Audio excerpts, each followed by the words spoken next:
Shalom, saudaraku yang diberkati Tuhan. Bersama saya, Pendeta Rista Karo-Karo, akan menemani Anda dalam belajar sekolah Sabat di pelajaran yang ketiga dengan judul Awal yang Kasar. Dari pelajaran ini kita akan bagi menjadi 3 bahagian penting, agar kita lebih mudah mengingatnya, lebih mudah memahaminya, dan dengan mudah kita dapat mendiskusikannya di unit kelompok sekolah Sabat di hari Sabat ini. Dengan itu, maka iman kita semakin teguh dalam menanti kedatangan Yesus yang tidak lama lagi. 3 poin penting yang akan kita temukan dari pelajaran 1 pekan ini, yaitu pelajaran hari Minggu dan juga pelajaran hari Senin. Kita temukan ada pernyataan dan keputusan Firaun. Yang kedua, pelajaran hari Selasa, pernyataan Allah yang hidup. Dan poin yang ketiga yang kita temukan dalam pelajaran hari Rabu dan Kamis, peran Musa dan Harun. Sebelum kita masuk 3 poin penting ini, perlu kita selidiki di pelajaran Sabat petang. Ada satu kutipan yang sangat bagus untuk dapat kita renungkan. Demikian, banyak orang percaya bahwa ketika mengikut Tuhan, ia akan bahagia dan makmur. Namun sebaliknya, terkadang ketika kita mengikuti Tuhan, begitu banyak rintangan, begitu banyak penindasan, begitu banyak hambatan, kesulitan yang kita akan hadapi. Namun, jika tetap bertekun, Tuhan akan memberikan solusi dengan cara dan waktu Tuhan itu sendiri. Mari kita masuk 3 poin penting. Dari pelajaran hari Minggu dan Senin, kita temukan ada pernyataan dan keputusan Firaun. Kita bisa temukan dalam kitab Keluaran pasal yang kelima, ayat 1 dan 2, kemudian nanti ayat 3 sampai ayat 23. Di ayat 1 dan 2, kita temukan ada pernyataan Firaun. Setelah Musa memperkenalkan Allah yang dia sembah, demikian juga rencana Allah untuk membebaskan bangsa Israel, maka Firaun memiliki satu pernyataan, tidak mengenal Tuhan Musa. Ini artinya bahwa dia menyangkal otoritas Tuhan. Dalam kutipan pelajaran sekolah Sabat kita dikatakan bahwa Firaun membual. Artinya, sebenarnya Firaun tahu itu siapa Tuhan Allah Israel. Tetapi, dia mengeraskan hatinya. Dia tidak mengenal Tuhan, itulah dalam pernyataannya. Kemudian, pernyataan berikutnya, bahwa Firaun mengatakan tidak membiarkan orang Israel pergi. Artinya bahwa, menjadikan Mesir sebagai simbol sistem berperang melawan Allah. Mari kita lihat.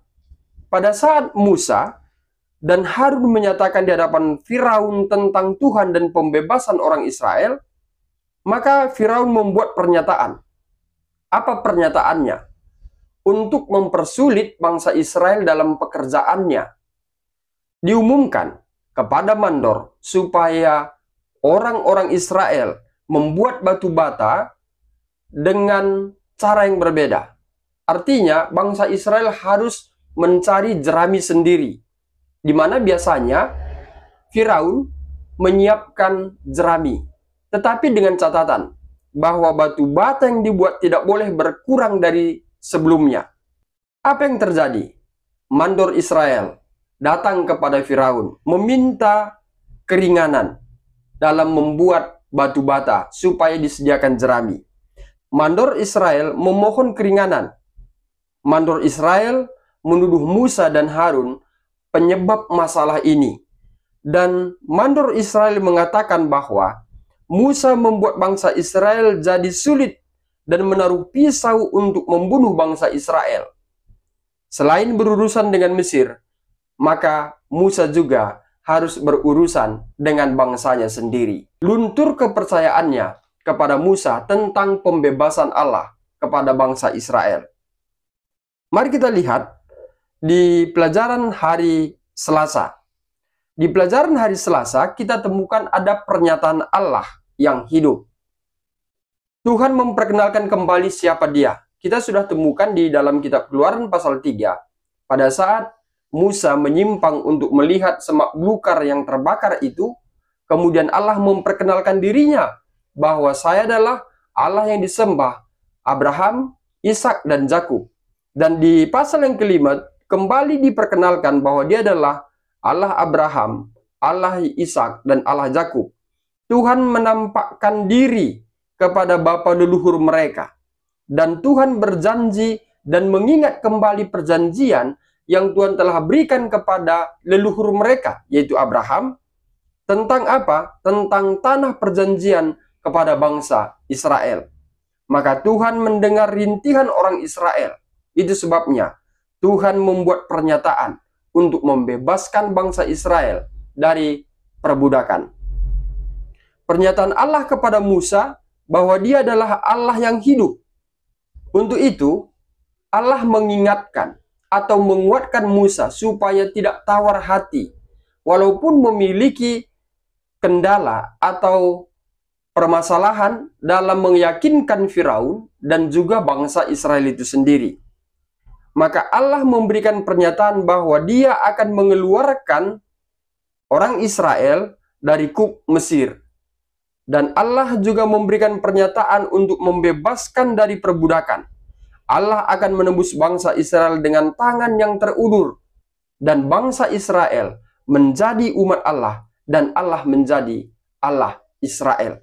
Inilah pernyataan yang diberikan Allah kepada Musa. Mengapa? Karena Musa sebelumnya menyampaikan dalam doanya, mengapa Tuhan membiarkan bangsa Israel sedemikian rupa? Kemudian Musa mengatakan, saya tidak akan bisa menyampaikan pesan ini kepada bangsa Israel. Kemudian Allah menguatkan dia. Allah meyakinkan Musa bahwa Musa akan membawa orang Israel keluar dari tanah Mesir. Tapi dengan catatan, Tuhan akan membuat hati Firaun untuk berkeras. Kita lihat dalam pelajaran hari Rabu, yaitu peran Musa dan Harun. Kita temukan walaupun Musa seorang yang namun Tuhan akan menyertai mereka. Dan Tuhan ingin bangsa Israel memiliki hubungan rohani yang intim dengan Tuhan Allah. Maka kita temukan Musa dan Harun dipakai oleh Tuhan untuk membawa orang Israel dari tanah Mesir. Musa dibantu Harun untuk berbicara di depan umum, di hadapan Firaun. Artinya bahwa Harun memiliki peran sebagai nabi. Apa arti nabi? Nabi adalah pengantara Allah kepada manusia. Dalam hal ini, Musa berperan sebagai Tuhan, di mana Musa mendapatkan firman, perintah, pesan dari Allah, maka Musa menyampaikan itu kepada Harun, dan Harun menyampaikan kepada Firaun. Kita temukan bahwa sedang Musa berperan sebagai Tuhan. Di sisi lain, Firaun mengeraskan hatinya. Walaupun Firaun mengeraskan hatinya, tetapi kita menemukan satu poin penting. Apa itu? Bahwa di tengah kekacauan, bahwa Tuhan akan dimuliakan. Di tengah kekacauan itu, di mana Firaun mengeraskan hatinya untuk tidak mengeluarkan bangsa Israel dari Mesir, maka di sana kita lihat mujizat-mujizat. Kita melihat bagaimana pertolongan Tuhan untuk bangsa Israel, sehingga bangsa Israel mengetahui bahwa Allah yang menuntun mereka adalah Allah yang hidup. Dan artinya di tengah kekacauan Tuhan akan dimuliakan, karena pada akhirnya bangsa Israel akan dibebaskan dengan baik. Saudaraku yang diberkati Tuhan, di dalam kehidupan kita sekarang ini, mungkin juga kita memiliki pengalaman seperti bangsa Israel, yaitu awal yang sukar, memiliki permasalahan-permasalahan hidup. Mungkin saja kita ditindas dalam pekerjaan kita. Mungkin saja memiliki permasalahan yang sangat rumit dalam rumah tangga kita, dalam pendidikan kita, dalam hubungan kita. Dan semuanya itu dapat dilalui karena Tuhan memberikan solusi. Ingat bahwa tangan Tuhan selalu terulur bagi umat-umatnya. Untuk itu, biarlah kita memiliki hubungan yang intim secara rohani dengan Tuhan. Sebagaimana tadi dikatakan dalam Sabat petang, satu kutipan bahwa Tuhan akan memberikan solusi dengan cara dan waktunya sendiri apabila kita tetap bertekun. Demikian pelajaran sekolah Sabat kita. Di pelajaran yang ketiga, saya, Pendeta Arista Karo-Karo, pamit undur diri, dan akhir kata saya sampaikan, Tuhan Yesus memberkati.